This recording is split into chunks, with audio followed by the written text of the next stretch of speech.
اعوذ باللہ من الشیطان الرجیم بسم اللہ الرحمن الرحیم السلام علیکم ورحمۃ اللہ وبرکاتہ۔ ناظرین، زن و شوہر کو یاد رکھنا چاہیے کہ محبت کوئی ہوا نہیں ہوتی جو بلا سبب اور بلا جہت اڑتی اور چلتی رہتی ہے، بلکہ یہ ایک زندہ جذبہ ہے جو دونوں اطراف کی تفکیر اور ارادے کے مطابق بڑھتا یا ختم ہو جاتا ہے۔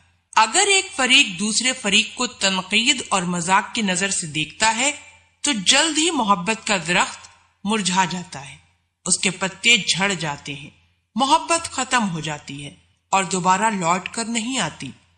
آدمی کے دل میں سب سے زیادہ نفرت اس بات سے پیدا ہوتی ہے کہ اس کی مردانگی کو نشانہ تضحیک و تنقید بنایا جائے۔ اس لیے چاہے بیوی کس قدر تنگ ہو، لیکن پھر بھی اسے اس جیسا رویہ اختیار نہیں کرنا چاہیے، ورنہ وہ خود ہی اس خوبصورت تعلق کو بگاڑنے کی ابتدا کر دے گی۔ ایک آدمی نے اپنی بیوی کو حسین ترین اور تعلیم یافتہ ہونے کے باوجود ایک ایسی عورت کے لیے چھوڑ دیا جو ان صفات میں اس کے مقابل تو کیا، اس کے قریب بھی نہیں تھی۔ جب اس سے وجہ پوچھی گئی تو اس نے بتایا، میں اس کے پاس راحت محسوس کرتا ہوں۔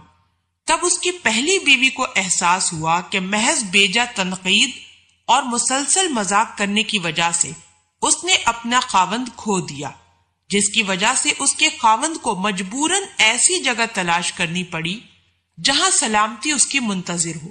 لیکن اگر سوچ کا دھارا اپنا رخ تنقید و تضحیک سے شکر و اطمینان اور محبوب کی شخصیت کے مثبت پہلوؤں کی طرف تبدیل کر لے تو محبت اس قدر جلد بڑھنا اور نشوونما پانا شروع ہو جاتی ہے جس قدر رات کے بعد دن جلد طلوع ہو جاتا ہے۔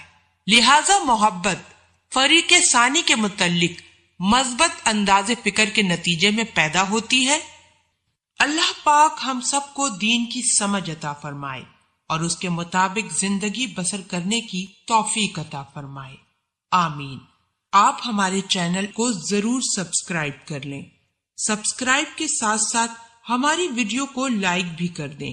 اللہ پاک آپ سب کو اپنے حفظ و امان میں رکھے، آمین۔